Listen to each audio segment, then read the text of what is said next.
16 বছর বয়সে both Commonwealth table tennis এবং এশিয়ান গেমসে চান্স পাওয়াটা এটা নিঃসন্দেহে গর্ব এবং একটা ইতিহাস। ঠিক সেই মুহূর্তে কিরম ফিলিং? সিন্ডি মানে এরকম একটা আওয়াজ, সিন্ড্রেলা মানে একটা আগুন জ্বলে ওঠে যখন আমরা সাপোর্ট পাই খুব। স্যারের কাছে 1 বছর পুরো ট্রেনিং করি, তারপরে আমি বেঙ্গল টুর্নামেন্টস খেলতে যাই, ওয়েস্ট বেঙ্গল টুর্নামেন্টসগুলো। ওখানে আমি সেকেন্ড রাউন্ডে হারতাম, যে ছেড়ে দে হবে না আর প্রফেশনালি, যে আমাকে তো এটা করাচ্ছে, আমার তো নিজের ইচ্ছা নেই কোনো এটা করার। কিভাবে তৈরি করতে হয়, কতটা সময় দিতে হয় সিন্ড্রেলা? কারণ কি আমিও অ্যাগ্রেসিভ স্টাইলে খেলি, আর কোথাও কি একটু লেথার্জি, না আজকে পারছি না, আজকে করব না? এরকম হয়েছে আমি এমন টায়ার্ড, আমি ঘুমিয়ে পড়েছি ওখানে ভুল করে। চাইনিজ আর জাপানিজ আর কোরিয়ান, এদের মধ্যে স্পিডটা খুব বেশি। কোনো সময় স্কুল হয়তো যেতে পারছো না, এগুলো কি করে ম্যানেজ করতে? যখন আমার বোর্ডস ছিল ক্লাস 10-এ, কোনো টিচার ছিল না আর ইংলিশ, ওইরকম ইউটিউব দেখে দেখে নিজে নোটস বানিয়ে বানিয়ে। এরপরে বড় এমটা কি সিন্ড্রেলার কাছে? মিওয়া হারিমোতো অ্যান্ড ওয়াং মানইউ অ্যান্ড কুয়াইম্যান, এই তিনটে এখন টপ চাইনিজ।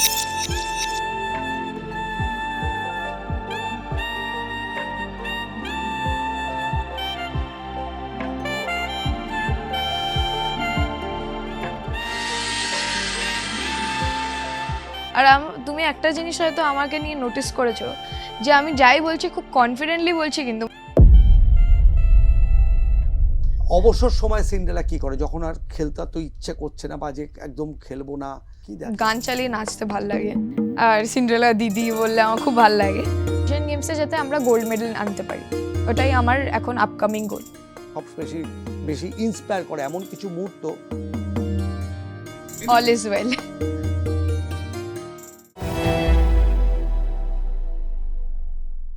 নমস্কার, শুনবো তোমায় আর+এর এই যে বিশেষ অনুষ্ঠান, তাতে যারা আসেন তারা তো নিঃসন্দেহে প্রথিতযশা, কিন্তু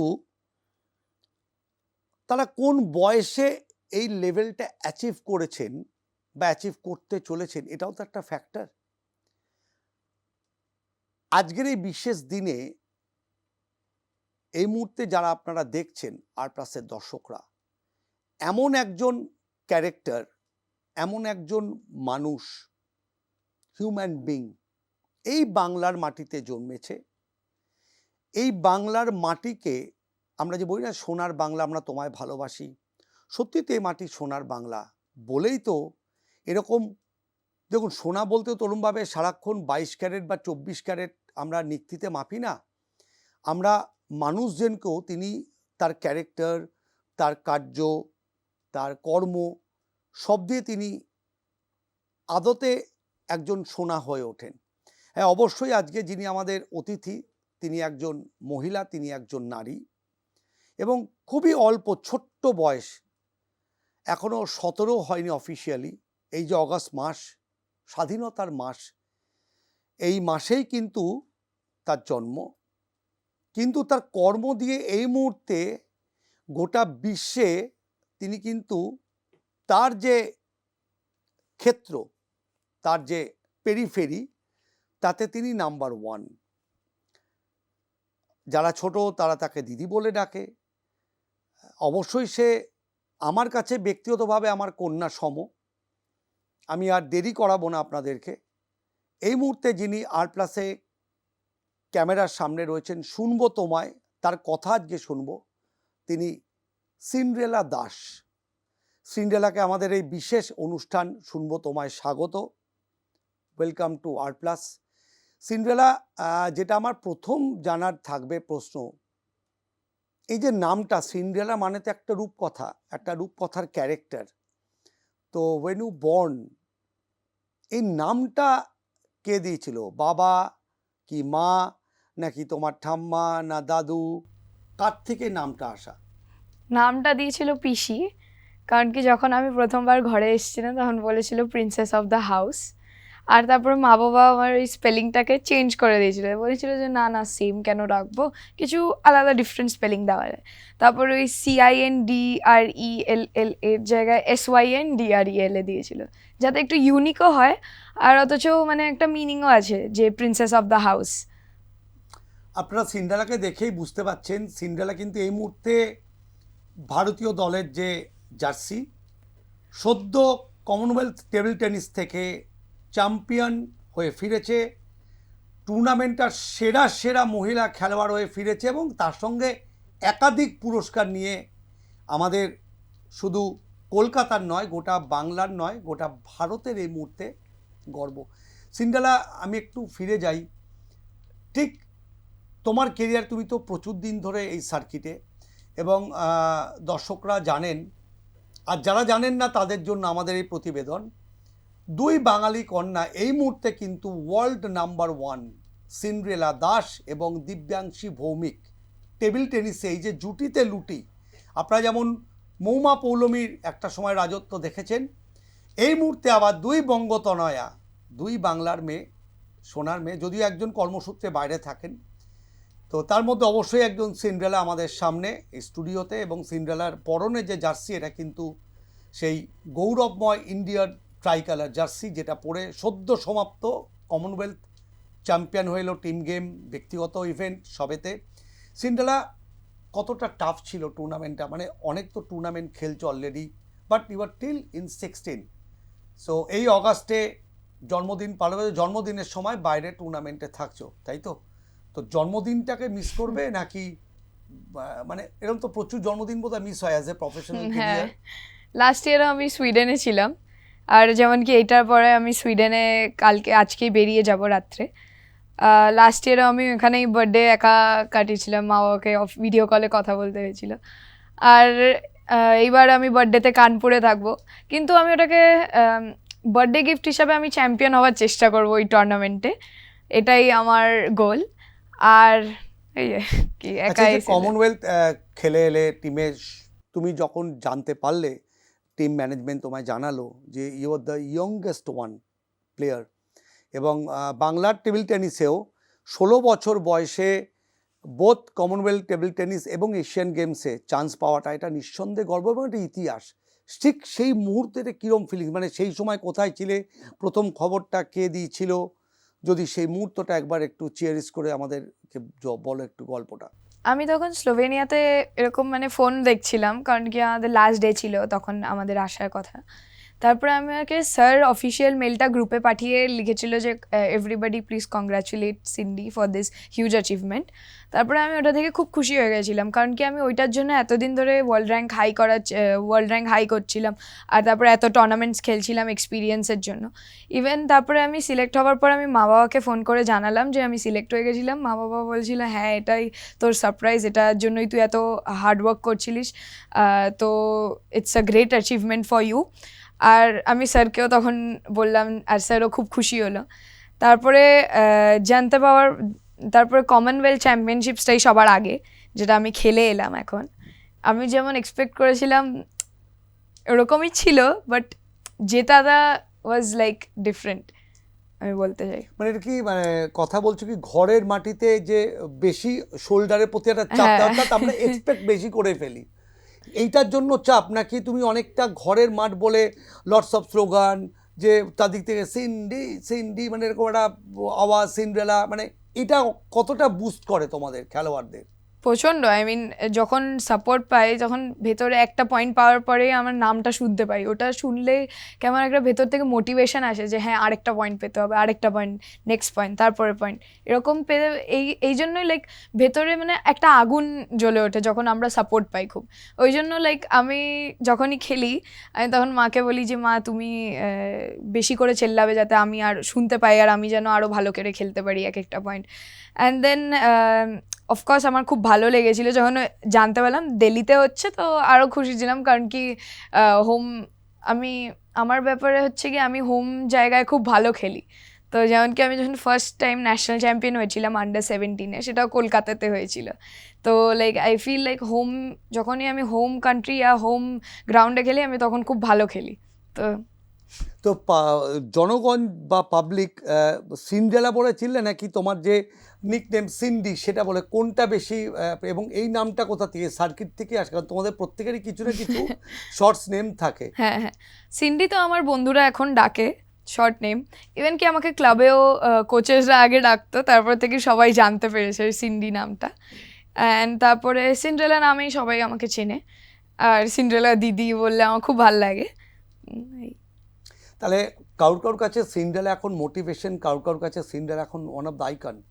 মানে how tough it is to carry, মানে তোমার আইকন কারা, তোমার আইডল কারা, যাদের দেখে তুমি এই দিকটা বা এই স্পোর্টসটাকে বেছে নিলে? তবে পেছনে গল্পটা আমি তোমার অ্যান্সারের পর আমি আসবো। আমার আইডল ছিল পৌলমি ম্যাম, মৌমা ম্যাম, আর তারপরে সুতীর্থা দি, অ্যান্ড দেন মানিকা দিও ছিল, কারণ কি ওই টাইমে মানিকা দি সবচেয়ে বেশি রাইজিং ইন্ডিয়া, অ্যান্ড সৌম্যদীপ স্যারও ছিল। বাট দেন আমি টেবিল টেনিসে আসার পর যখন ফরেন প্লেয়ার্সদের চিনলাম, তখন আমি বলবো সবার প্রথম ছিল মিমাইতো, আর দেন বার্নার্ডেড সার্চ, কারণ কি আমার ওর স্টাইলটা খুব ভাল লাগতো। অ্যান্ড তারপরে এখন কারেন্টলি ওয়াং মানিউ ফ্রম চায়না, কারণ কি আমিও অ্যাগ্রেসিভ স্টাইলে খেলি আর ওয়াং মানিউ অ্যাগ্রেসিভ স্টাইলে খেলে। তো আমি ওকে like for the past 3 years follow করছি, আর that's how it is. Style বলতে পারে যেমন ধরো, আমি যতদূর জানি যে পেন হোল্ড যেমন একটা স্টাইল আগে চায়না বা কোরিয়ার এরা ফলো করতো, তোমরা তো ইন্ডিয়ান, তোমরা তো নর্মাল, মানে Shake hand গ্রিপের বা শেক হ্যান্ড গ্রিপ, এইটার জন্য স্টাইলটাকে দেখো বা বলো? না, আমি বার্নার্ডেড সার্চের স্টাইল মানে যেমন কি চুল বাঁধতো যেমন করে, বা আচ্ছা, কেমন টি শার্ট আর স্কার্ট পরতো, ওগুলো আমার ওই স্টাইল দিক দিয়ে আমার ওকে খুব ভালো লাগতো। ওটা স্টাইলাইজেশন, ওভারঅল অ্যাপিয়ারেন্স স্টাইলিশ। আপনাদেরকে যেটা জানাবো বলছিলাম, আপনারা সবাই বোধহয় 3 Idiots তো দেখেছেন, আমিও দেখেছি। সেখানে লাস্টে একটা বিষয় ছিল যে বাচ্চাটি জন্মালো, তাকে তার দাদু বলছে যে তুই যেটা ইচ্ছা কর, মানে শুধু পড়াশোনা করতে হবে এরকম ব্যাপার নেই। সিন্ড্রেলার যে আজকে সিন্ড্রেলা হয়ে ওঠার কাহিনী, এর পেছনে কিন্তু ওর বাবা মায়ের একটা বড় ভূমিকা আছে। অর্থাৎ সিন্ড্রেলা যাদের সন্তান, সুস্মিতার কন্যা, 3 Idiots দেখে ওর বাবা মা কিন্তু চেয়েছিল যে অবশ্যই মেয়ে আমাদের দক্ষিণ কলকাতায় একটি নামী স্কুলে পাঠরতা, মাধ্যমিকও অত্যন্ত, অর্থাৎ 10th স্ট্যান্ডার্ড যেটা আমরা বলি, অত্যন্ত সফলতার সাথে ভালো মার্কস পেয়ে করেছে। কিন্তু মেয়ে যেটা হতে চেয়েছে সেই দিকে কিন্তু সিন্ড্রেলার মা বাবা সুপ্রিয় এবং সুস্মিতা, তারা কিন্তু ওকে ঠেলে দিয়েছিল, আটকে রাখেনি। সুস্মিতা এবং সুপ্রিয়র কন্যা, উই আর ভেরি ব্লেসড যে তারা বাংলায় থাকেন এবং বাংলায় এরকম একজন সোনার মেয়েকে আমাদেরকে উপহার দিয়েছে যে continuous she performed well in table tennis, not only Bengal বা national sector, in world ranking also. এবং যে কারণে বললাম যে দিব্যাংশী এবং সিন্ড্রেলা এই মুহূর্তে ওয়ার্ল্ড নাম্বার 1 জুটি, এটাও কিন্তু একটা বিশাল গর্বের। সিন্ড্রেলা আস্তে আস্তে, এ তো মা বললো, ঠিক কোন সময়টা তুমি নিজে রিয়েলাইজ করলে নাও তোমার এজ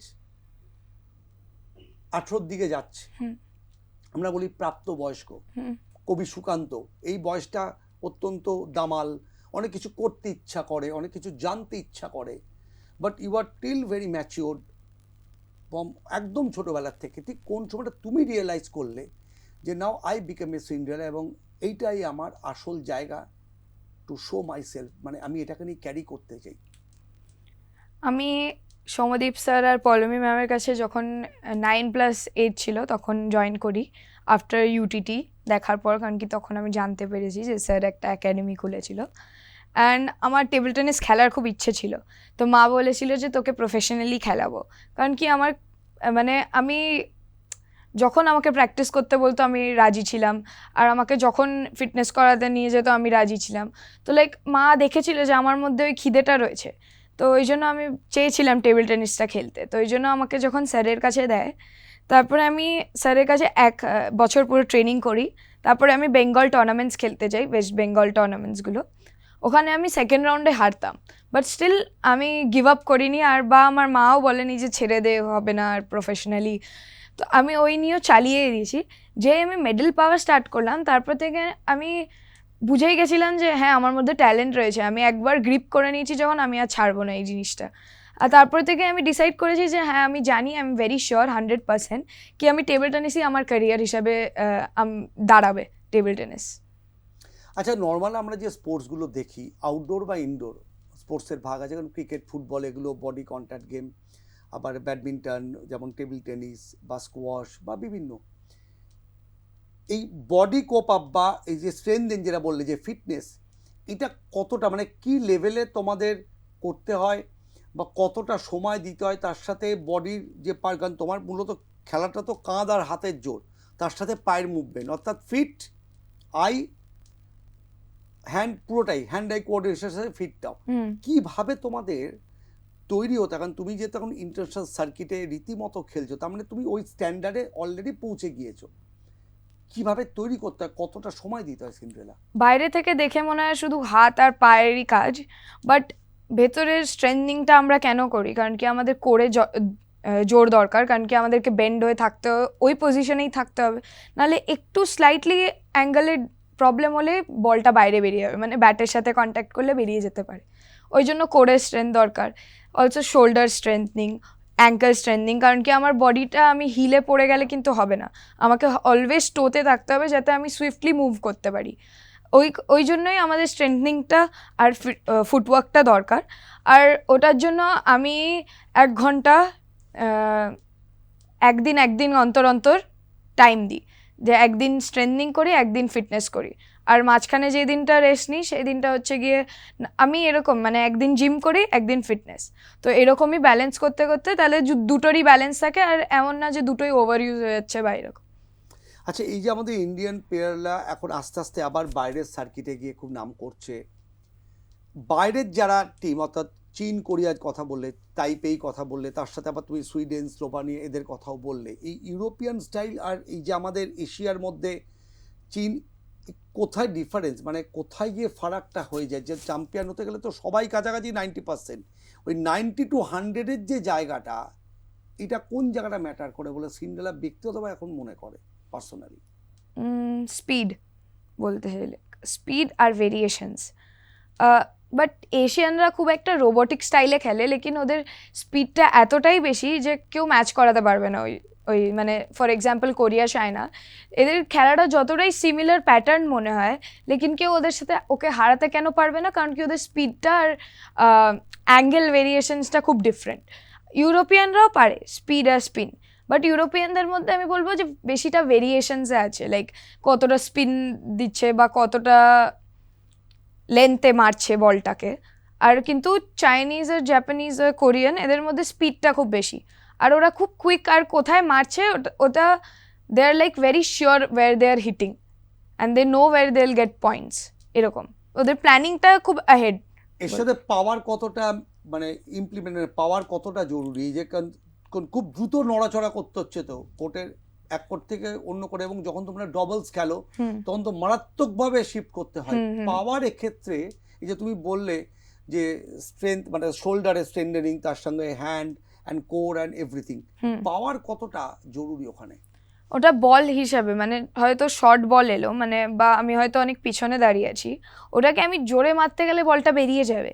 তো ওটাকে ওই হিসেবে ওই কুইক 1.5 সেকেন্ডে আমাকে ডিসিশনটা নিতে হবে আমি কোথায় মারবো আর কতটা পাওয়ারে মারবো, সেই হিসাবে বলটা ল্যান্ড করবে, আর সেই হিসাবে নেক্সট বলটা আমার কাছে ফেরত আসবে। ওইটুকুন সেকেন্ডে আমাকে প্ল্যান করে নিতে হবে আমি কোথায় মারলে আমার জন্য নেক্সট বলটা ইজি পাবো, যাতে আমি নেক্সট বলটা রিকভারি করে নেক্সট বলটা আমি পয়েন্টটা পেতে পারি। ওইটাই ডিফারেন্স। দ্বিতীয় যেটা, আমি দীর্ঘদিন ম্যাচ বা খেলা কভার করার জন্য লোকে ভাবে এই যে ধর তুমি, কারণ প্রত্যেকটা খেলাটা কস্ট আছে, তোমরাও নিঃসন্দেহে মধ্যবিত্ত পরিবার আমাদের মতো আর 5 জনের মতো, বাট এই যে টেবিল টেনিসের জন্য তুমি যে এসছো, মানে ব্যাট বা বল বা বিভিন্ন যে রাবার, এইটার কীরকম, মানে অনেকে এটা নিয়ে একটা ধারণা থাকে, এই রে বাবা এখানে এরা প্রচুর খরচা বোধহয়, অনেকে ভাবেন। সেই বিষয়টা নিয়ে তোমার ব্যক্তিগত কি মত, মানে মানে কেন লোকের টেবিল টেনিসের প্রতি আরও বেশি ইন্টারেস্ট এরপরে দেখাবে, সেই কারণ যদি একটা দুটো বলে মনে করো তুমি, মানে যেটার জন্য টেবিল টেনিসের প্রতি আরো বেশি মনোনিবেশ করবে? শুধু তো তুমি not as a icon, right? I think এই যে যেমন কি মেডেলস আর ট্রফিজ এরকম বেশি প্রাইজ মানি এগুলো দিলে আই থিঙ্ক বেটার প্লেয়ারদের অ্যাট্রাক্ট করবে। কারণ কি অনেক প্লেয়ার এরকম যে হয়তো ফাইন্যান্সিয়ালি স্টেবল নয়, তো ওদের জন্য প্রাইজ মানিটা খুব হেল্প করতে পারে। তো ওই হিসাবে ওই প্লেয়ারটা যদি হয়তো টেবিল টেনিস খুব ভালোবাসে খেলতে কিন্তু ওর কোনো সাপোর্ট নেই, তো আই থিঙ্ক ওই প্লেয়ারটা হয়তো টেবিল টেনিসে খুবই ভালো, এবার ও জিতলে যদি এক্সট্রা প্রাইজ মানি পায় ওটা ওর জন্য খুব ভালো না। আর ইভেন কি not by that also like trophy, আমার যেমন কি ছোটোর থেকে ট্রফি আর মেডেলের খুব শখ ছিল, তো ইচ টুর্নামেন্টে যদি এরকম ট্রফি আর মেডেল এরকম দেওয়া হয় ওটাতে খুব খুশি হয়। আপনার পুজো পৌঁছে যাক বিশ্বের দরবারে। প্রতি বছরের মতো এবারও আর+ নিউজ নিয়ে এলো শারদাঞ্জলির সেরা সম্মান 2026। অংশ নিতে সকাল 10টা থেকে সন্ধে 6টার মধ্যে সরাসরি যোগাযোগ করুন আমাদের অফিসে অথবা কল করুন 9836323248 এই নম্বরে। শারদাঞ্জলি শুধুমাত্র আর+ নিউজে। অর্থাৎ সিন্ড্রেলা যেটা জানতে চাইছে, মানে কেউ যদি ভাবে যে টেবিল টেনিসে আমি আমার ছেলে মেয়েকে ভবিষ্যৎ বা মানে কস্টের দিক থেকে, মানে এটা কি লাইক অ্যাজ যেমন ধরো ক্রিকেট বা টেনিস বা গলফ যেমন ভেরি কস্টলি, বা shooting kind of rifle, I would say, yeah, table tennis is costly because এক একটা প্লাইয়ের দাম, এক একটা ব্যাট বল, ইভেন কি টেবল আর ম্যাট ইজ ভেরি এক্সপেন্সিভ। সিন্ড্রেলার কাছে একটু এবার আমরা একটু অন্যদিকে, সিন্ড্রেলা যদি একটু পেছন দিকে নিয়ে যাই তোমাকে, যখন প্রথম স্কুলে বা তুমি এই খেলার দিকে জাস্ট ইন্টারেস্ট নিচ্ছ, সেই সময়টায় তোমার লাইফস্টাইল, এমনিতেই এবারে স্টার অবভিয়াসলি, বা বন্ধু বান্ধবরা কি বলছে বা স্যার ম্যামরা কি বলছে, একটু যদি মানে কিভাবে তখন ম্যানেজ করতে, যারা সিন্ড্রেলার এই ইন্টারভিউটা দেখে অনুপ্রাণিত হবে না আমাদের ইয়ে দিয়ে, সিন্ড্রেলা কি বলবে তাই তখন কিভাবে সিন্ড্রেলা ম্যানেজ করতো পড়াশোনা, মানে খেলাধুলো, টিউশনস, এভরিথিং? তখন আমি তিনটেই জিনিস জানতাম, হচ্ছে গিয়ে সকালবেলা উঠে খেলতে যাওয়া, তারপরে আমাকে স্কুলে লেট অ্যাটেন্ড করতে দিত, লাইক 10:30 11 o'clock আমি যেতাম স্কুলে এভরিডে সকালবেলা প্র্যাকটিসের পর। এটা হলো 2 নম্বর জিনিস, স্কুলে যাওয়া। আর 3 নম্বর হচ্ছে গিয়ে বিকেলবেলা প্র্যাকটিসের পর টিউশন করা। এই তিনটে জিনিসই আমি ওই টাইমে জানতাম, আর এটাই আমি কন্টিনিউ দিনের পর দিন করে গেছি, ব্যাস। কোথাও কি একটু লেথার্জি, না আজকে পারছি না, আজকে করব না, তখন কি বাবা মা অ্যালাউ করতো, নাকি স্যারেদের ভয় মারায় এটা টিউশন করে আসতে হবে? না, আমাকে কখনো ওই জিনিসের না, হ্যাঁ আমি পড়তে ভালোবাসতাম। আর আমার একটা জিনিস ভাল লাগতো হচ্ছে কি, আমি তখন যখন টিউশন পড়তাম আমার আরও 2টো বন্ধু ছিল ওই টাইমে, তো আমি ওদের সাথে মানে ও একটা বন্ধুর বাড়িতে যেতাম আমি টিউশন পড়তে, এবার ওদের দুজনের সাথে পড়তে পড়তে মজায় মজায় মাঝে মাঝে, হ্যাঁ এরকম হয়েছে আমি এমন টায়ার্ড আমি ঘুমিয়ে পড়েছি ওখানে ভুল করে, বাট এটা মানে না যে আমি কোনোদিন স্কিপ করেছি ইচ্ছা করে বা এরকমভাবে মিথ্যে কথা বলে যাইনি। আমি অলওয়েজ যেতাম, গিয়ে যদি টায়ার্ড হতাম তখন ওখানে মাঝে মাঝে পড়তে পড়তে আমি বলে দিতাম আজকে একটু কম পড়বো, আমার একটু টায়ার্ড লাগছে, বাট আমি ওরকম স্কিপ করিনি ওরকমভাবে। Actually she is very honest, কাজেই এই যে কনফেশনটা শুনলেন ক্যামেরার সামনে, এটা বলতে গেলেও কিন্তু সততা লাগে, কাজেই অত্যন্ত অনেস্টির সাথে সিন্ড্রেলা কিন্তু স্বীকার করলো এমন একটা দিন আসতো, শি ইজ ভেরি টায়ার্ড, হয়তো পারছে না, ঘুম পেয়ে গেছে, সেটা করে নিত, কিন্তু ইচ্ছাকৃতভাবে কোনোদিন কোনো কিছু স্কিপ করেনি। আর স্কিপ করেনি বলেই কিন্তু এই মুহূর্তে 16 বছর প্লাস একটা মেয়ে এই মুহূর্তে ওয়ার্ল্ড র্যাঙ্কিং নাম্বার 1। আচ্ছা, এবার স্কুলের কথা আসি, কোন কোন সাবজেক্টে সিন্ড্রেলার একটু ভয় থাকতো বা খুব ভালো লাগতো যে এই সাবজেক্টগুলো খুব ভালো, এটাতে একটু ভয় আছে বাবা, না এটা একটু, মানে কীরমভাবে পড়াশোনা তখন করতে বা কীভাবে ম্যানেজ করতে সাবজেক্টগুলো? ফেভারিট ছিল ইংলিশ অফকোর্স, আর খুব একটা ভয় কোনো সাবজেক্টেই লাগতো না, লেকিন ডিফিকাল্ট লাগতো ম্যাথস অফকোর্স, কারণ কি ওটায় অনেক কিছু ইকুয়েশন বার করে এরকম করতে হয়, বাট আমি হেল্প নিয়ে তখন ভালোই করতাম। বাট আমি যখন পড়াশোনা করতামও তখন আমি খুবই ভালো, মানে আমি একটা জিনিস করলে আমি ওটা এক্সেল করতে চাই, তো ওই জন্য আমি খুব মন দিয়ে কাজটাকে করি। তো আই উড সে যে আমি ওরকম ডিফিকাল্ট কিছুই লাগতো না আমার, বাট ইংলিশটা আমার ফেভারিট ছিল। আচ্ছা, এই যে খেলাধুলো করছো, আর খেলোয়াড় হিসেবে কি কোনো ডিসিশন নিতে গিয়ে অনেক বেশি স্ট্রং হয়, এটা কি খেলাধুলো তৈরি করে, মানে মেন্টালিটি? ধরো পড়াশোনার ক্ষেত্রেও যেটা আমি পাচ্ছি না, এটা আমায় করতেই হবে, এটা আমি করে ছাড়বো, এই যে জেদ বা এই যে একটা ভেতরে একটা ইনস্টিংস, এটা কি খেলাধুলো করেছে বলে আরো অনেক বেশি বেশি আছে, হ্যাঁ, মানে ডেফিনেটলি। কারণ কি আমি অনেক ম্যাচেসের থেকেও শিখেছি এই জিনিসটা যে it's not over till it's over, বা আমি এই জিনিসটাকে করতে পারি। তো ওই মানে হয়তো এমন একটা সিচুয়েশন হলো যেখানে আমার জেতার কোনো চান্সই নেই, কিন্তু আমি জিতেছি। জিনিসটা কোনোদিন কিন্তু পসিবলই ছিল না, কিন্তু আমি করে দেখিয়েছি। ওটাই আমি বলবো যে ডে টু ডে লাইফেও ইটস ভেরি ইম্পর্টেন্ট। কি এমন অনেক দিন আসে যে আমি হয়তো আমাকে এমন ডিফিকাল্ট টাস্ক দিয়েছে যেটা আমি করতেই পারবো না কোনোদিন, বাট আমি চেষ্টা করলে আমি করে দেখাতেই পারি ওটা। অর্থাৎ একজন খেলোয়াড় হলে কিন্তু জীবনের যে পথ, কারণ এটা রূঢ় বাস্তব, অনেক কঠিন কঠোর এই জীবন, আপনারা জানেন। কাজেই একজন খেলোয়াড় যদি তৈরি হয় কেউ, তাহলে কিন্তু জীবনের যে কোনো সিদ্ধান্ত অত্যন্ত স্ট্রংলি নেওয়া যায়। এটা কিন্তু সিন্ডারা বলো। আচ্ছা, সিন্ডারা যখন এই স্কুলের থেকে অ্যাডভান্টেজ বা একটুলে যখন কোনো ট্রফি জিতে আসতে বা কিছু, তখন স্যার ম্যাম বা তোমার যারা বন্ধু বান্ধবী তাদের কাছে তোমার তখন যে বা কীরমভাবে এনজয় করতে, কীরমভাবে কাটাতে, যদি একটু কোনো গল্প বিশেষ মনে পড়ে যদি একটু শেয়ার করো। আমি যখন কোনো মেডেল বা ট্রফি জিতে আসতাম, আমাকে মা তখন মানে ম্যামরা বলতো যে স্কুলে নিয়ে আসতে, ওটা সবাইকে দেখাবে ক্লাসে। তো আমি অ্যাজ ইউজুয়াল ক্লাসে 10:30 এরকম টাইমে রিচ করতাম। আর তখন আমি গিয়ে যখন দেখাতাম, সবাই আমাকে মানে একটা রাউন্ড অফ অ্যাপ্লজ দিত, and then everybody use to congratulate me. আর ওটা দেখে আমার খুব ভালো লাগতো। অ্যান্ড অফকোর্স আমার যারা ক্লোজ বন্ধুরাও ওখানে ছিল, তাদের সাথে ওই টাইমে দেখা করে টাইম স্পেন্ড করতে খুবই ভালো লাগতো। আর জেতার পরে আরও বেশি, কারণ কি ওরাও আমাকে অনেক গিফট দিত এরকম। তো অর্থাৎ বন্ধু বান্ধবদের সাথে একটা সুন্দর সম্পর্ক সিন্ডারেলা একদম ছোটোর থেকেই। আস্তে আস্তে যখন বয়সটা বাড়তে লাগলো, কারণ 10th একটা বড় এক্সাম তোমাদের জন্য, এরপর তো 12 আসছে সামনে, কি করে ম্যানেজ করলে? কারণ তুমি তখন অলরেডি সার্কিটে চলে এসছো, প্রচুর টুর্নামেন্টস খেলছো, হয়তো কোনো কোনো সময় স্কুলও হয়তো যেতে পারছো না। এগুলো কি করে ম্যানেজ করতে? নাকি সারা রাত ধরে মা বাবা তোমাকে সাপোর্ট দেওয়া যে কাল পরীক্ষা, এটা করা হয়নি, এটা করা হয়নি, কীভাবে ম্যানেজ করতে হোল থিংস? যখন আমার বোর্ডস ছিল ক্লাস 10-এর, তখন ওই টাইমে আমি তার ওই বছরটা পুরোটা ইন্টারন্যাশনাল টুর্নামেন্টস খেলছিলাম। কারণ কি আমার তখন ইন্ডিয়া টিমে ছিলাম, তো অফকোর্স আমি কন্টিনিউ একটা টুর্নামেন্ট থেকে আসে আরেকটা টুর্নামেন্ট, আর তার মধ্যে ট্রেনিং ছিল। তো there was no time for me to study except for science. আমার শুধু সায়েন্সেরই টিচার ছিল, আর আমার বাকি এসএসটি কোনো টিচার ছিল না। আর ইংলিশও ছিল টিউশন টিচার। তো এসএসটিতে লাইক 6-7 এরকম চ্যাপ্টার্স বাকি ছিল আমার। এবার বোর্ডসের 2 মাস আগে আমি খেলাটাকে কমিয়ে দিয়েছিলাম, জাস্ট মানে সপ্তাহে 3-4টে সেশন এরকমভাবে খেলতাম। আর এসএসটি ওই এক্সামটার আগে পুরোটা ওইগুলো কমপ্লিট করতে হয়েছিল। তারপরে আমার একটা এক্সাম মানে লিটারেচার এক্সাম ছিল, ওই বেঙ্গলি লিটারেচার এক্সামটা দিয়ে আমি একটা টুর্নামেন্ট খেলতে গেছিলাম, WTT টুর্নামেন্ট, বদোদরাতে হয়েছিল ওটা। ওইটায় আমি বিনা প্র্যাকটিসে গেছিলাম, আন্ডার 19 ইভেন্ট শুধু খেলতে গেছিলাম, চ্যাম্পিয়ন হয়ে চলে এসেছিলাম। এসে আবার এক্সাম দিয়ে তারপরে আমি যখন বোর্ডসের রেজাল্টটা জানতে পারি, তখন I was like I can balance both of them very perfectly. Even without practice আমি গিয়ে জিতে এসেছি। আর তারপরে আমি ইভেন উইদাউট স্টাডিং, মানে ওই 6-7টা chapter is not easy to just memorise in 1 month.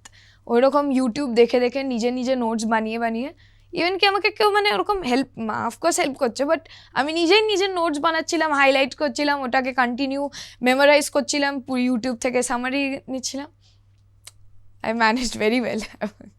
আচ্ছা, এই যে তুমি সেশনসের কথা বলে প্র্যাকটিস, তো একটা ইন্টারন্যাশনাল অ্যাথলিট বা একজন ইন্টারন্যাশনাল খেলোয়াড় হিসাবে মোটামুটি on an average per day কীরকম প্র্যাকটিস করতে হয়, বা তুমি কীভাবে আলাদা আলাদা প্র্যাকটিসটা করো? এই যে স্যার ম্যামদের কাছে যাও, সৌম্যদীপ এবং পৌলমীর কাছে, কতটা প্র্যাকটিস করতে হয় এবং কতটা সময়, এবং কীভাবে তুমি সেগ্রিগেট করো প্র্যাকটিসটাকে? দিনে বলবো 5-6 ঘন্টায় এরকমই প্র্যাকটিস হয়, বাট খুব হাই ইন্টেন্সিটি প্র্যাকটিস হয়। আমি যখনই সকালবেলা যাই, আমি স্টার্ট করি ওয়ার্ম আপ দিয়ে, তারপর সিকোয়েন্স এক্সারসাইজ খেলে, তারপরে মাল্টিবল, আর ইভেন ইভিনিংয়ে মাল্টিবল খেলা হয় বা সার্ভিস প্র্যাকটিস করা হয়। আর শর্ট ডিটেলিংয়ে ফোকাস করা হয়, যাতে কি ম্যাচে হয়তো আমি কোনো ম্যাচ হেরে আসছি বা জিতে আসছি, ম্যাচটাকে আমি স্যারের সাথে অ্যানালাইজ করি। আর তারপরে আমার যে শর্ট মিস্টেকস হচ্ছিলো, ওইগুলোতে আমি ট্রেনিংয়ে এখন বেশি স্পেসিফিক্যালি প্রায়োরিটি দিই। তাহলে এর সাথে তো খাওয়া দাওয়াটাও খুব জরুরি, মানে নিউট্রিশনস, কারণ তোমার বডিটাকে ঠিক রাখা, প্রপার যাতে কার্বোহাইড্রেট, প্রোটিন, ফ্যাট, ক্যালোরি যেটা থাকে, এই দিকটা কী করে নজর দাও? কারণ বিদেশ বিভূতিতে যাচ্ছ, সব তো আর আমাদের বাংলার মতো নট ইজি অ্যাভেলেবেল ওখানে, বা যদি হয়তো কোনো রাইস খেতে চাইলে হয়তো এমনও জায়গায় বিদেশে গেছো সেখানে তো রাইস পাচ্ছ না বা পাওনি। How you manage all those thing, এবং এই নিউট্রিশন বিষয়টা কীভাবে তুমি নিজে এখন দেখো? কারণ তোমাদের যেহেতু ইন্ডিয়া টিম, অবভিয়াসলি ইন্ডিয়া টিমের সাথে তো এগুলো থাকবেই এই অপরচুনিটিগুলো, কিন্তু তলার লেভেলে এটা কতটা, যখন তুমি হতে যাচ্ছ সিন্ড্রেলা দাস, তখন এই নিউট্রিশন বা খাওয়া দাওয়াটা কতটা জরুরি? আমি ছোট থেকেই নিউট্রিশনটা খুব ব্যালেন্স করে চলি। আমি বয়েলড ভেজিটেবলস এভরিডে খেতাম ছোটোর থেকে, একদম ছোটোর থেকে। অ্যান্ড আমি এখন যে বাইরে যাই, অফকোর্স সব জায়গায় সব অ্যাভেলেবেল নয়, আর সব জায়গায় এরকম ইন্ডিয়ার মতন খাবারও নেই। বাট আমার একটা জিনিস ভালো, যে যেহেতু আমি ছোটোর থেকে এইসব হ্যাবিটস ফলো করি ভালো খাওয়ার, আমার কোনো খাবারেই প্রবলেম হয় না, বা আমার কোনো খাবারই এরকম অপছন্দ নয়। তো আমার বাইরে গেলে অফকোর্স আমি মাকে বলে দিই, বা আমার মা নিউট্রিশনিস্টকে জানিয়ে দেয় যে এই খাবার এখানে এই অ্যাভেলেবেল। তো ওই নিউট্রিশন ম্যাম বলে দেয় যে তোমাকে এইটুকুন জিনিসে তুমি কি খেতে পারো, ওই ব্যালেন্স করে আমি খাই বাইরে।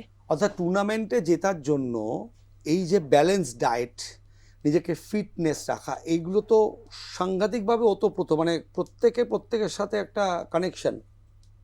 হ্যাঁ, নিজেকে ফিট রাখতে হবে, শরীর হ্যাঁ, খারাপ হলে আমি হবে না। বাইরে গেলে যেমন কি ফিটনেস ক্লাস অনলাইনে করি, আর যখনই টাইম পাই, কারণ কি বাইরে থাকলে ম্যাচেস কন্টিনিউ চলতে থাকলে ইটস ভেরি ডিফিকাল্ট। বাট যখনই হয়তো বিকেলবেলাটা ছুটি, ওই টাইমে আমি হয়তো আমার ফিটনেস ট্রেনারের সাথে কথা বলে নিলাম যে আজকে 1 ঘন্টা জিম ট্রেনিং করি বা ফিটনেস করি, এরকমভাবে। Come back to Commonwealth again, এই যে এত ট্রফি জিতলে, এত ভালো পারফরমেন্স করলে, আমাদের সবার এক্সপেকটেশন কিন্তু এখন বেড়ে গেল টুয়ার্ডস সিন্ড্রেলা। এটাকে কী করে হ্যান্ডেল করছো, অর্থাৎ মেন্টালটাকে, এবং এর পরের লক্ষ্যটা এই মুহূর্তে কি, মানে নেক্সট, মানে তুমি কি স্টেপ বাই স্টেপ শেখো, নাকি একটা গোল বুলসের মতো সেট করে রেখেছো কিছু, যে আমাকে ওইখানটা হিট করতে হবে, আমাকে ওইখানটা পৌঁছে দেবে, তার জন্য যা যা করার আমায় করতে হবে?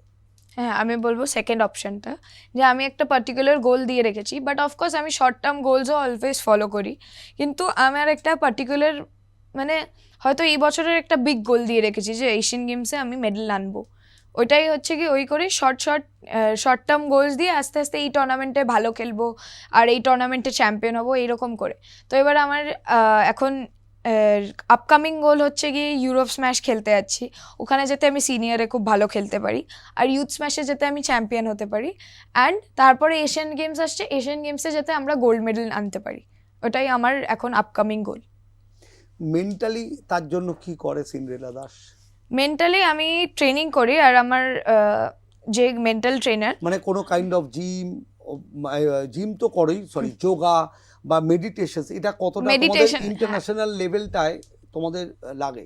ব্রিদিং এক্সারসাইজটা খুব দরকার। আমি বলবো ব্রিদিং এক্সারসাইজটাই, আমি মেন্টাল ট্রেনিং ক্লাসেস যখন করি তখন আমাকে ব্রিদিং এক্সারসাইজটাই করায় স্পেশালি, বিকজ আমি আমার প্রবলেম যা হয় ম্যাচের মধ্যে বা যেই ফিলিং হয় ওইগুলো আমি ডিসকাস করি, তো ওই হিসাবে আমাকে বলেছে যে ব্রিদিংটা কন্টিনিউ রাখতে।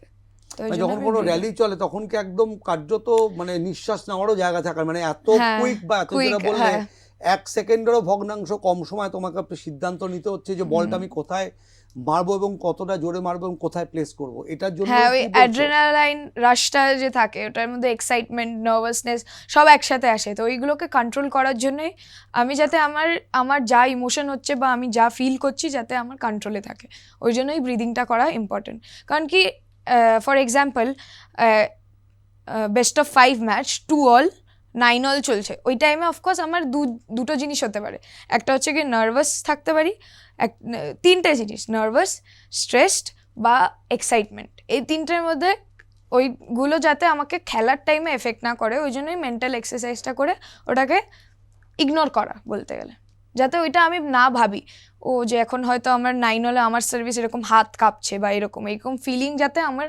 মাথায় কন্টিনিউয়াসলি না আসে, ওটা যাতে ইগনোর করি আমি। কি রে, তোর বেশ র্যাশ হয়েছে দেখছি। হ্যাঁ রে, কি করবো বলতো, র্যাশগুলো কিছুতেই কমছে না, অনেক কিছু ইউজ করলাম তবুও কমছে না। তুই এম্বার গৌরীদেবী হসপিটালসে দেখাতে পারিস, ওখানে ভালো এক্সপিরিয়েন্স ডার্মাটোলজিস্ট আছে। গৌরী দেবী হসপিটাল, রাজবাঁধ, দুর্গাপুর। যোগাযোগ 8001003333, 8001113333। এটা কি পার্টিকুলার তার জন্য ট্রেন কোচ, নাকি তোমার যারা কোচ এই সৌম্যদীপ, পৌলমী, এরা যেহেতু একটা লেভেল অফ খেলেছেন, অলিম্পিক একাধিকবার খেলেছেন, এশিয়ান গেম, কমনওয়েলথও খেলেছে, ইন্টারন্যাশনালও খেলেছে, এরাই করায় নাকি তার জন্য আলাদা কিছু তোমার লোকজন থাকে? আমার আলাদা লোকজন থাকে, আমি মেন্টাল ট্রেনিং ক্লাসেস করি ম্যামদের সাথে। অর্থাৎ আলোচনায় যেটা বেরিয়ে আসছে যে শরীরের মাথার চুল থেকে পায়ের নখ পর্যন্ত কিন্তু ফিটনেসে কিন্তু একদম জিরো টলারেন্স। সিন্ড্রেলারা বা সিন্ড্রেলার মতোরা বা আমাদের এই মুহূর্তে শুধু সিন্ড্রেলা বলবো কেন, আমাদের বাংলার থেকে শ্রেয়সী আছে, আদিত্য আছে, আকাশ, ঐশিক, একাধিক প্লেয়ার। সিন্ড্রেলা তো অন্যতম মুখ তার মধ্যে। আমরা একটু ব্যক্তিগত সিন্ড্রেলার দিকে একটু যাওয়ার চেষ্টা করি, কারণ অনেকটা ইন্টারভিউ টাইমও পেরিয়ে এসছে, আমাদের একটা নির্দিষ্ট টাইম আছে শেষ করার। সিন্ড্রেলা, খাওয়া দাওয়ার মধ্যে কি পছন্দ? মায়ের হাতে কি পছন্দ, নাকি নিজে রান্না বান্না করো, মা বাবাকে খাওয়া, সারপ্রাইজ বন্ধু বান্ধবদের, আর বাইরে গেলে কি পছন্দ মূলত? মায়ের হাতের তো মাংস ভাত আর বিরিয়ানি আমার খুব ভাল লাগে, আর আমার দিদুনের হাতের পোলাও খেতে খুব ভাল লাগে। অ্যান্ড বাইরে গেলে আমার ডাম্পলিংস, আর আরেকটা হচ্ছে গিয়ে কোরিয়ান নুডলস, যেটাকে বুলডাক, ওইটা আমি খুব খাই। এই দুটো, আর সুশি এগুলো খেতে ভালো লাগে। বাইরে তো বেশি অ্যাভেলেবেল অনেক। এগুলো খেতে আমার, অ্যাপার্ট ফ্রম ইন্ডিয়ান ফুড, এগুলো খেতে আমার ভালো নিজে লাগে। কি রান্না বান্না করো কখনো? বাড়ি থাকলে ট্রাই, মানে সেরকম অল্প অল্প মানে করে খুব বন্ধুদের একটা। খাওয়ানো বা বাবা মাকে সারপ্রাইজ? আচ্ছা, অবসর সময় সিন্ড্রেলা কি করে যখন আর খেলতে তো ইচ্ছে করছে না, বা যে একদম খেলবো না? গান বাজনা, বই পড়া, কোনো সিনেমা বা কোনো ওয়েব সিরিজ, কি ফলো করে সিন্ড্রেলা, কি দেখে? গান চালিয়ে নাচতে ভাল লাগে, আর নালে নিজেই ওই গানের সাথে গান গাইতে। আর নালে আমি কোনো হোটেলে থাকলে আমি সুইমিংয়ে যাই অলওয়েজ। কোনো মানে ফ্রি টাইম থাকলে আমি সুইমিং করতে যাই, কারণ কি আমার সুইমিং করতে খুব ভালো লাগে। আমি সুইমিং শিখতামও, বাট ওই ক্লোরিন ওয়াটারের জন্য আমাকে ছেড়ে দিতে হয়েছিল, কারণ কি ওটাই আমার স্কিনে র্যাশেস হচ্ছিল। আমি জিজ্ঞেস করে যাচ্ছি, আমি যেহেতু তোমাকে অনেক ছোট থেকে চিনি, বাই ডিফল্ট সিন্ড্রেলা কিন্তু সুইমারও হতে চেয়েছিল, এবং একই সঙ্গে সিন্ড্রেলা ফুটবলটাকেও কিন্তু খুব ভালোবাসে। আমি সেই দিকটা আসলে গুরুত্বপূর্ণ জায়গায়, বেস্ট ফুটবলারকে তোমার চোখে এই মুহূর্তে যাকে সিন্ড্রেলা ফলো করে বা যার খেলা ভালো ক্রিস্টিয়ানো লাগে? রোনাল্ডো, কারণ কি ওর discipline is something like no human can match. আর দল, মানে স্পেন জিতলো বলে কি খুব খুশি, নাকি এবার ওয়ার্ল্ড কাপ ফলো হয়েছে মোটামুটি? মোটামুটি, কারণ কি আমি এত টুর্নামেন্টে বিজি ছিলাম খুব একটা না, বাট ওয়ার্ল্ড কাপের ফাইনাল তো অফকোর্স মিস করা যাবে না। তো ওই রাতে আমরা গোয়াতে সবাই বড় স্ক্রিনে স্পেনের ম্যাচটা আর্জেন্টিনার সাথে দেখেছি, আর অফকোর্স আমি স্পেনকে রুট করছিলাম যাতে স্পেন যেতে। আমার টিমমেটও স্প্যানিশ ছিল, তো ওই জন্য ওর সাথে আমারও মানে খুব একটা বন্ডিং ভালোই ছিল ওই জন্য স্পেনের লিয়ে। কেন আমি ওকে বললাম, কারণ সিন্ড্রেলার যে রুট, এটা অনেক অনেকে জানেন না, আজকে ইন্টারভিউয়ের পর অনেকে জানবেন। আমাদের বাংলার বিখ্যাত ফুটবলার কৃষাণু দে, সেই বাড়ির মেয়ে কিন্তু সিন্ড্রেলা। সিন্ড্রেলার বাবার দিক থেকে মাস্ততো জেঠু বলতে পারি আমরা, তাই তো? খুবই ভুল না করি। তো কৃষাণুদের বাড়ি গিয়েছো, অবশ্যই তোমার আত্মীয়, হয়তো সেইভাবে কৃষাণুদের খেলা দেখোনি, কিন্তু এখন তো ইউটিউব বিভিন্ন ভিডিও, আমি ভিডিও দেখে, আর দাদু সবার, আমি তো নিজে বহুবার মিট করেছি, ইন্টারভিউ করেছি। সেই গল্পটা যদি একটু আমাদের দর্শকদের সিন্ড্রেলা বলে, মানে এই রুটটা, মানে তোমার মধ্যে খেলাধুলো যে এসছে ফ্রম জিনগতভাবে, তোমার মধ্যে খেলা আছে, এবং ইউ আর ব্লেসড বাই কৃষাণুদের ফ্যামিলি। আমি এক্সট্রিমলি খুবই খুশি যে আমি এত বড় প্লেয়ারের সাথে রিলেটেড, অ্যান্ড আমার খুব খারাপও লাগে। আমি চেয়েছিলাম যাতে আমি ওনার সাথে দেখা করতে পারি, বাট আনফর্চুনেটলি। বাট আমি ওনার ঘরে মানে আমি যখনই কলকাতায় আসি, আমি বাবার সাথে স্কুটি করে বলে একবার ওনার ঘরটা, মাঠটা দেখে আসি। আমার খুব নস্টালজিয়া লাগে, আর খুব ভাল লাগে ওরকম। তো ওটাই আমার খুব খারাপ লাগে যে আমি দেখা করতে পারিনি, but in another life maybe. যখন ভিডিও দেখো, মানে কৃষাণুদের তো প্রচুর ম্যাচ আছে ইস্ট বেঙ্গলের হয়ে বা ইন্ডিয়ার হয়ে, এরকম মানে কৃষাণুদের বাঁ পা যেরকম চলে, সিন্ড্রেলার ডান হাত কিন্তু ব্যাক হ্যান্ড ফোর হ্যান্ড ওইটাই টেবিল টেনিস বোর্ডে কিন্তু চলে। ভিডিওগুলো যখন দেখো মানে কতটা এক্সেল, মানে কৃষ্ণানন্দই যদি বেঁচে থাকতেন, তুমি কার্যত তার নাতনি সম আর কি, সম্পর্কেও তাই। মানে কি মনে হয় মানে কৃষ্ণানন্দে কতটা বড় মাপের ফুটবলার ছিলেন তোমার চোখে অন্তত? ইন্ডিয়ান মারাদোনা এমনি এমনি বলতো না ওনাকে, অফকোর্স উনি লাইক বাকি প্লেয়ারদের থেকে অনেকটাই ডিফারেন্ট ছিল, অনেকটাই বেটার ছিল। আর আমি দাদু আর বাবার থেকে ওনার আগেকার গল্প শুনেছি, আর as a person also hats off to him বলতে গেলে। তাহলে এটা থেকে জিজ্ঞাসা আমি পরের প্রশ্নে করতেই পারি, কোন রং তোর বেশি পছন্দ, সবুজ মেরুন না লাল হলুদ? লাল হলুদ। তাহলে ইস্ট বেঙ্গলের ঘরের মেয়ে, এটাও কিন্তু আমার মনে হয় ওরমভাবে খুব ওপেনলি ভেরি গ্লোরিফাই ওয়েতে মানে স্বীকার করে, হ্যাঁ আমি ইস্ট বেঙ্গলকে পছন্দ করি, সাপোর্ট করি, মানে ইস্ট বেঙ্গল জিতলে একটু বেশি ভালো লাগে, তাই তো? ভাল লাগে। অবশ্যই মোহনবাগান আমাদের গর্বের, যখন খেলা হয় অবভিয়াসলি বাংলার দুটোই গর্বের দল। মোহামেডান আছে কিন্তু সাপোর্টস, বাট আমার সব ছোট মিলে- থেকে ইস্ট বেঙ্গলের খেলা বেশি দেখেছি বলে আমি বলবো ইস্ট বেঙ্গল আমার বেশি ভালো লাগে। না তোমার যিনি সম্পর্কে জেঠু, তিনিও ইস্টবেঙ্গলের ঘরে ছেড়েছেন, প্রচুর ম্যাচ, আমাদের প্রচুর স্মৃতি সেই সময়কার। যাই হোক, কেম ব্যাক টু,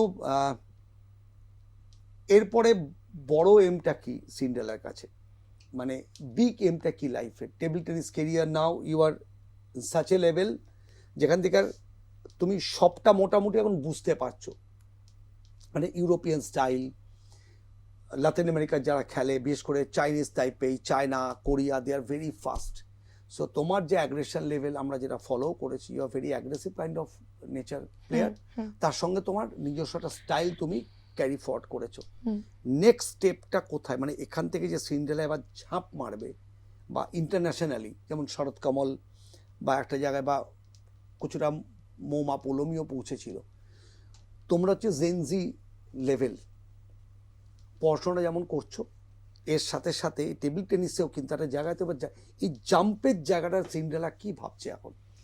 আমি ভাবছি আমার থেকে অনেক হায়ার অপোনেন্টদেরকে হারাতে পারলে আমার নিজের কনফিডেন্স বাড়বে, আর আমি একটা গ্র্যান্ড টুর্নামেন্টে পারফর্ম ভালো করতে পারবো। ফর এক্সাম্পল, আমি কমনওয়েলথ চ্যাম্পিয়নশিপসে কোয়ার্টার ফাইনালে Yangzi Liu from Australia, ওকে হারিয়েছি। সে এখন ওয়ার্ল্ডে টপ 40-তে, আর ও এই টুর্নামেন্টে ওই কমনওয়েলথে টিমসে কারোর কাছে হারিনি, ইভেন কি আমাদের এগেনস্টেই খেলেছিল, যে ও সৃজা আকুলা, যশস্বিনী দুজনকে হারিয়েছিল, আর ওর সাথে আমি কোয়ার্টার ফাইনালে 4-2 জিতেছিলাম, which is not an easy thing, because মানে ও এতটাই এক্সপিরিয়েন্স আর ইয়াংও, তো কন্টিনিউ বল রাখতেই থাকে, অ্যাটাক করতে থাকে, and she is very smart because she is also Chinese, half Chinese.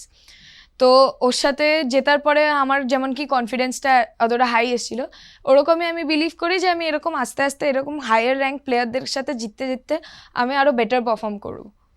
কাদেরকে সিন্ড্রেলা এখন ফেস করতে চায় ওয়ার্ল্ড র্যাঙ্কিংয়ে, মানে যাকে মনে করছে সিন্ড্রেলা একে ফেস করলে পরে আমার খেলার সাথে সাথে, কারণ আমার মেন্টাল বুস্টআপটাও এখানে, তুমি যা বলছো তোমার ইন্টারভিউতে যেটা ফিল করছি, যে মেন্টাল বুস্টিংটা কিন্তু খুব ইম্পর্টেন্ট এক্ষেত্রে। আমি বলবো মিওয়া হারিমোতো অ্যান্ড ওয়াং মানইউ অ্যান্ড কুয়াইম্যান, এই তিনটে এখন টপ চাইনিজ, আর অফকোর্স সুনিংশা আছেই, বাট এই তিনটে আমার ফেস করার ইচ্ছে। সেটা কি সামনে কোনো টুর্নামেন্ট এদের সাথে কিছু খেলার মধ্যে পড়বে, বা সুইডেনে যে উড়ে যাচ্ছে যদি কোয়ালিফাই করি, হ্যাঁ মেইন ড্রতে পড়ার চান্সেস আছেই অফকোর্স। তার মানে দর্শকরা যেটা বুঝতে পাচ্ছেন, এই শুনবো তোমায় বিশেষ পডকাস্ট সিন্ড্রেলার মুখ দিয়ে, যে শুধু টেকনিক নয়, মেন্টাল বুস্টিংটাও কিন্তু দরকার, এবং খুব বেশি করে যেটা দরকার, বাবা মার ফোকাস। সিন্ড্রেলার বাবা মা কিন্তু 3 ইডিয়টসের মতো ওই ছবি দেখে অনুপ্রাণিত হয়েছে, যে তাদের সন্তান যেটা করতে চায়, যা করতে চায়, তাতে ফুল সাপোর্ট। এই পরিবারের সাপোর্টটাও কিন্তু একটা বড় ব্যাপার। এটা কি সিন্ড্রেলা মানে আদার্স, আর তোমার তো এখন প্রচুর বন্ধু বান্ধব সার্কিটে, ওরা কোনো কীরকম পরিবার থেকে উঠে আসা বা কীরকম জায়গার থেকে উঠে আসা? ডেফিনেটলি, মানে without parents support I don't think তুমি যা করতে চাইছো সেটা তুমি নিজের ইচ্ছে মতন করতে পারবে। তো যেহেতু আমার বাবা মা আমাকে কোনোদিন পুশ করেনি বা এরকম ফোর্স করেনি, ওই জন্য আমার টেবিল টেনিসটা নিজের থেকেই খুব ভালো লাগতো। যদি আমাকে ফোর্স করতে হয় তো কিছুদিন পর আমার মনটা চলে যেত এই জিনিসটার থেকে, যে আমাকে তো এটা করাচ্ছে, আমার তো নিজের ইচ্ছা নেই কোনো এটা করার, বাট আমাকে যেহেতু আমি যা চাইতাম আমাকে তাই করতে দিত, এই জন্য আমার নিজস্ব মানে নিজস্ব একটা পার্সপেক্টিভ আছে ওই জিনিসটার প্রতি, তো ওই জন্য আমার টেবিল টেনিসটা এত ভালো লাগে। আর এটা যদি প্যারেন্টসরা এরকম সাপোর্ট না করে তো I don't think anything is possible. Like even স্টাডিজের ক্ষেত্রেও যদি কন্টিনিউ প্যারেন্টস একটা বাচ্চাকে ফোর্স করে, ওর নিজেরই খারাপ লাগবে যে আমি এক্সেল করতে পারছি না। যখন এক্সেল করতে পারবে না তখন নিজেরই খারাপ হবে যে আমাকে এত পুশ করছে বাট আমি কিছুই করতে পারছি না, আমি একটা ফেলিয়ার এরকম। তো আই থিঙ্ক ওই জন্য মোটিভেট আর সাপোর্ট করা বাবা মাদের খুব ইম্পর্টেন্ট, যেটা আমার বাবা মা আমাকে করেছে। ওই জন্য আমি এখনো অবধি যতই লেভেলে এসছি ওই জন্যই আসতে পেরেছি। অ্যান্ড আমি বলবো আমার ক্যারিয়ারের দিকে টেবিল টেনিসে ইভেন আমার কোচেস আর যে আমাদের ক্লাবের স্পন্সর ধনুকা স্যার আর প্রভা ম্যাম, ওনারাও আমাকে amazing support, like ma'am, sir, Prabha ma'am, Dhanuka sir, এনাদের জন্যই আমি টেবিল টেনিসেও আরও যতটা দাঁড়াতে পেরেছি। কারণ কি ধনুকা স্যার আমাকে কন্টিনিউ দিনের পর দিন স্পন্সর করছে টুর্নামেন্ট খেলার জন্য, ইন্টারন্যাশনাল র্যাঙ্ক বাড়ানোর জন্য। অ্যান্ড ইভেন কি যখন আমি ফেরত এসেছি ধনুকা স্যার আমাকে লাঞ্চের জন্য ডাকেন যাতে আমি ওনার সাথে ওয়ান অন ওয়ান কনভারসেশন করতে পারি, আর ইভেন কি with the coaches and all. তো ওনাদের সাপোর্টের জন্য আমি বলবো আমার টেবিল টেনিস ক্যারিয়ারটা এত উপরে এসছে। টেবিল টেনিস কেরিয়ার যদি না হতো মানে কোন স্পোর্টসে সিন্ড্রেলা যেত? আমাদের এই সোনার মেয়ে, বাংলার মেয়ে। সুইমিংয়ে যেতাম আমি, সুইমিং করতে খুব ভালো লাগে আমার। তারপরে তুমি ছোটোর থেকে একটা বিষয় পরিষ্কার হলো, তোমার সাথে কথাবার্তার মাধ্যমে শুনবো তোমায়, যে তুমি খেলোয়াড় হতেই চেয়েছিলে এবং সেটা বাবা মা তোমাকে সাপোর্ট করেছে। হ্যাঁ। তারপরে তুমি এই পাথে আসো, তাই রাইট? হ্যাঁ। অর্থাৎ বললাম যে আমি যেহেতু দীর্ঘদিন চিনি, আমি ওকে একদম ছোট্টবেলার থেকে চিনি। তার কারণটা ব্যক্তিগত, সেটা আপনাদের থাক। কিন্তু সিন্ড্রেলার মতো যারা আছেন, অর্থাৎ সিন্ড্রেলার মতো যারা ট্যালেন্টেড, এবং তার বাবা মাদের থ্রু এই পডকাস্ট এটা রিকোয়েস্ট, আমার সিন্ড্রেলাও অ্যাগ্রি করবে, যে তারা যেটা হতে চায় তাদের যদি সেই ক্ষেত্রটা দেন, সেই স্পেসটা দেন, একদিন না একদিন কিন্তু তারা সিন্ড্রেলার মতো সত্যিকারের সিন্ড্রেলা হয়ে উঠবে। এটা সিন্ড্রেলাও বিশ্বাস করে, তাই তো? ডেফিনেটলি। আর তুমি একটা জিনিস হয়তো আমাকে নিয়ে নোটিস করেছো, যে আমি যাই বলছি খুব কনফিডেন্টলি বলছি, কিন্তু মানে যেমন কি আমাকে জিজ্ঞেস করলে আমি যদি টেবিল টেনিস প্লেয়ার না হতাম, মানে আমি খুব শিওর যে আমি সুইমার হতাম। এই জিনিসটা হয়তো তুমি নোটিস করেছো আমাকে নিয়ে। না দেখুন, কনফিডেন্স তো থাকে, কারণ খেলা এমন একটা জিনিস, দর্শকরা খেলাধুলো আপনাকে কঠিন কঠোর হতে শেখায়, ডিসিশন মেকিং নিতে শেখায়, এবং ভেরি কনফিডেন্ট হতে শেখায়, এবং হারার আগে হারবো না বা ছাড়ার আগে ছাড়বো না, এই যে শব্দগুলো আমরা বলি কাইন্ড অফ মোটিভেশন, এটা কিন্তু রিয়েল লাইফে কিন্তু সত্যিকারের এফেক্ট হয়, তাই তো? Exactly, very true.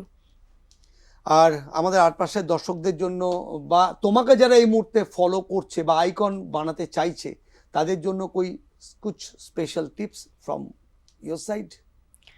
আমি এটা সবাইকেই বলি, love what you do. This is the most important thing. You only live once. Enjoy life to its fullest and love what you do. মানে আমির খানের কথায় দিলসে, একদম যেটা করো দিলসে, তাই তো? দিলসে, এক্স্যাক্টলি। ফেভারিট অ্যাক্টর কে?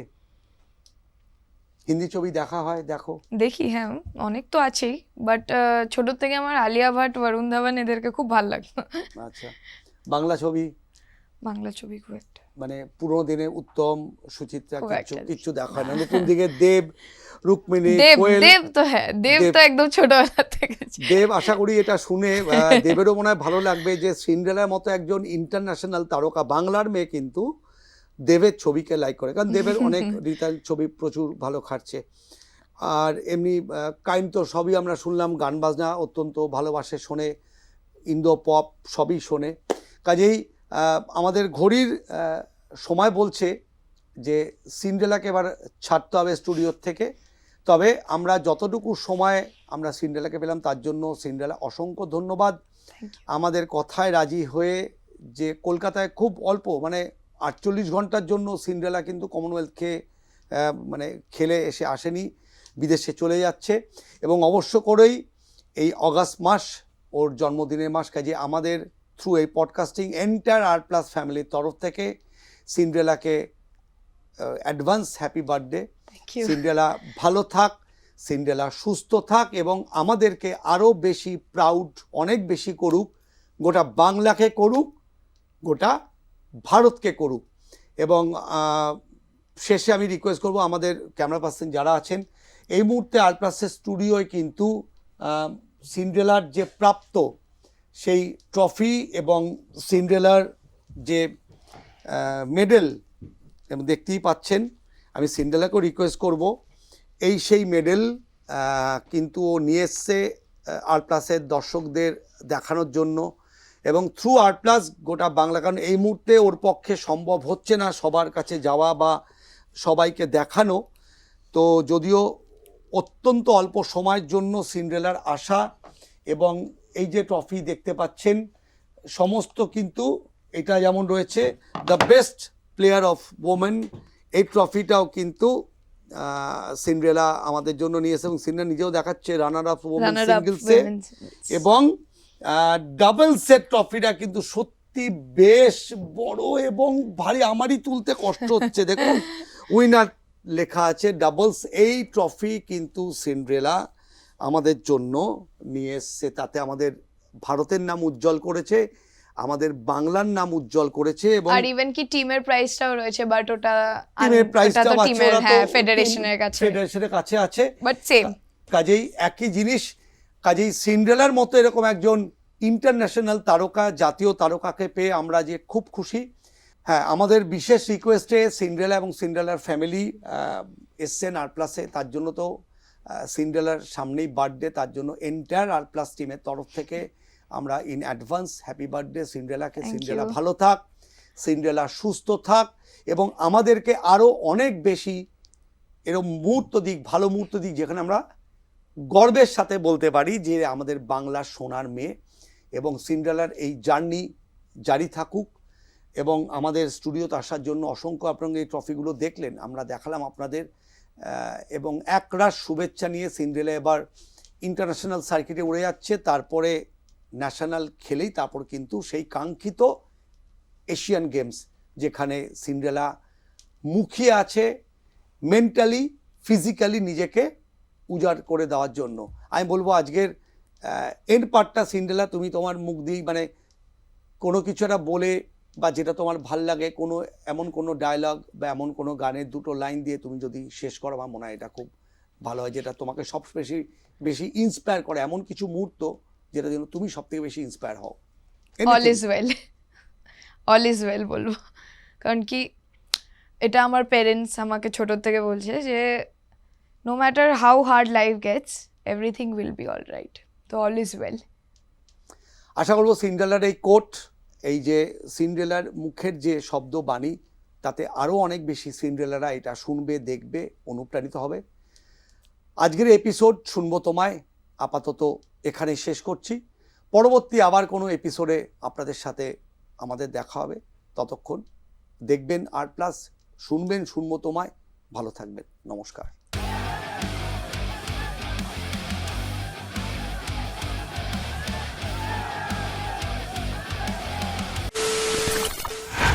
খবরের নামে প্রতিদিন সন্ধে আপনার ড্রয়িং রুমে কি শুধুই চিৎকার চেঁচামেচি হয়ে আসে?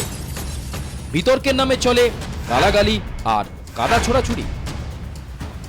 এবার সময় পরিবর্তনের, কারণ আমরা কান ফাটানো চিৎকারে বিশ্বাস করি না, আমরা বিশ্বাস করি খবরের সত্যতায়। আমরা কোনো পক্ষের হয়ে গলা ফাটাই না, আমরা সাধারণ মানুষের হয়ে প্রশ্ন তুলি। চিৎকার নয়, শুধু খবর হবে, যেখানে বিতর্ক আছে কিন্তু কুৎসিত ঝগড়া নেই। সঠিক তথ্য, বিশ্বস্ত খবর। নজর রাখুন আর প্লাস নিউজে।